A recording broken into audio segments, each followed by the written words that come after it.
Hello everyone, and welcome to today's tutorial about effectively and efficiently smoothing skin in Photoshop CS5.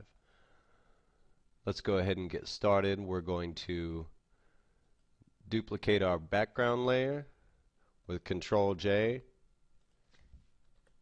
and we can also right click duplicate layer, and we'll zoom in to see what we will be correcting today.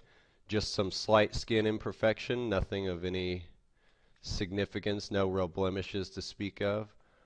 We'll be using the surface blur filter today to smooth the skin, and for that we will select our layer. Well, let's rename that to smooth. We'll select our layer, we'll go to filter, blur, surface blur, and the opinion on this varies as to how much blurring to use. I like to use a bit more than most. We've got two attributes here, our radius attribute and our threshold attribute. The radius attribute will handle the actual amount of blurring taking place. For this particular project, I'll use something close to 28 or 30.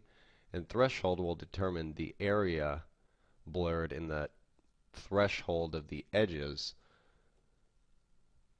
So I don't want it quite to the extreme of a Gaussian blur, but we will blur the edges just a little bit so as to ensure that all of these details that we want smooth will be.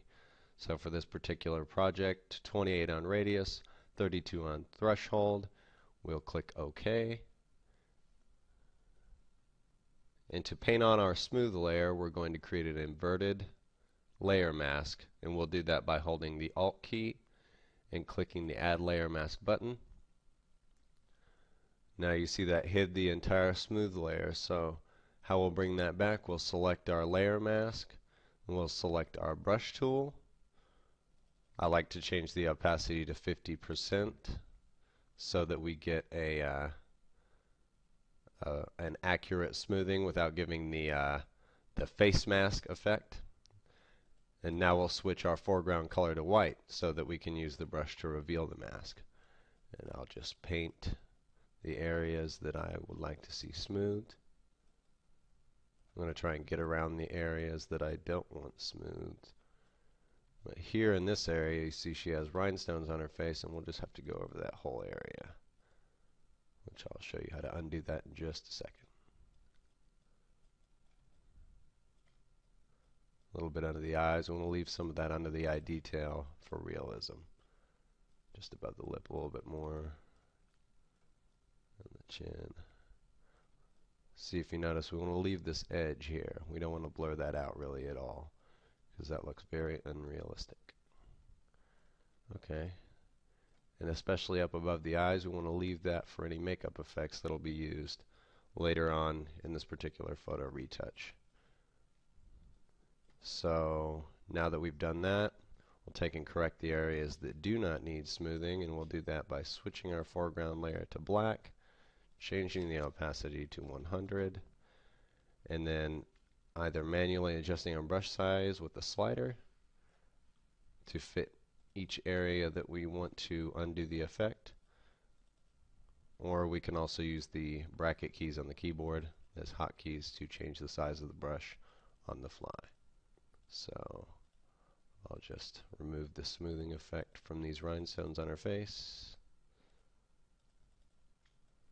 That looks about right. So now that we've got smooth skin, I'll zoom out to give you a better view before and after, a little closer. Before and after. Now we don't want to leave that too blurred. We want to add a little bit of realism back, and we'll do that by duplicating the background layer with Control J, or as I stated before, right click duplicate layer. We'll rename this to skin texture. Oh, I spelled that right. That's wonderful.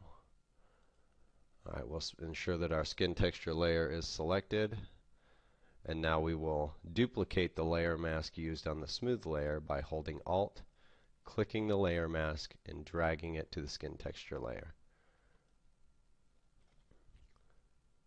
Now we will click our skin texture layer itself and ensure that that is clicked and not the layer mask. And then we will desaturate it by going to Image, Adjustments, Desaturate, or as you can see there's a hotkey Shift Control U, and we'll desaturate that layer. Now we're doing that to avoid any color noise that would come from using it at the original color level. So we'll go to add the skin texture, we're going to go to Filter, Noise, and Add Noise.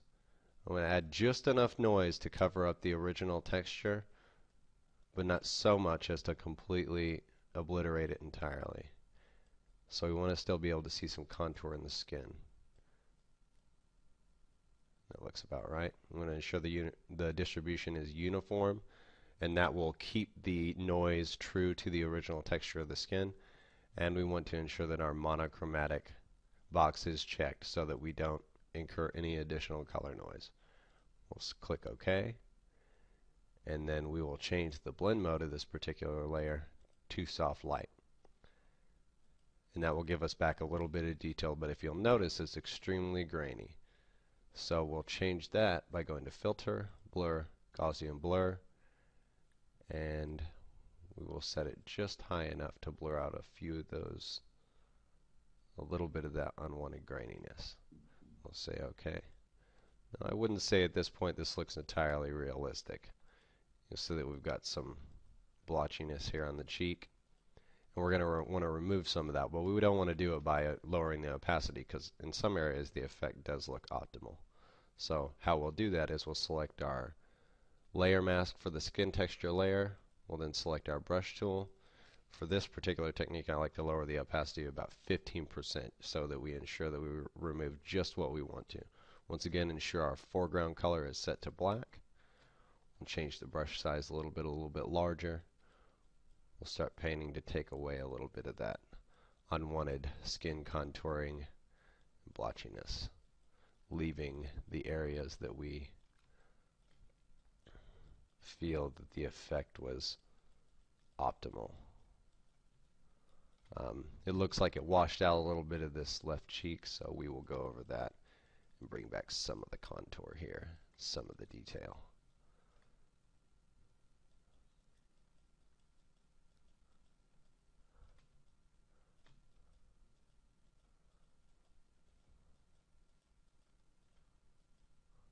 So let's zoom out and get a look here at our before and our after.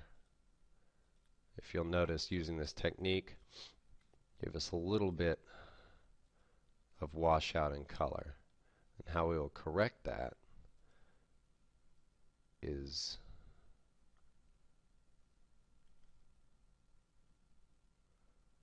by going to the Adjustments panel, clicking our Curves tool to create a curves layer, and we'll bring the curve point just down just a little bit. A little overkill is alright. We'll go back to our Layers panel. We'll select the opacity and we can play with that a little bit just to change that up a little bit. Conveniently, on the adjustment layer, there is an already established layer mask that we can use to tone down the effect in any areas that it's unwanted.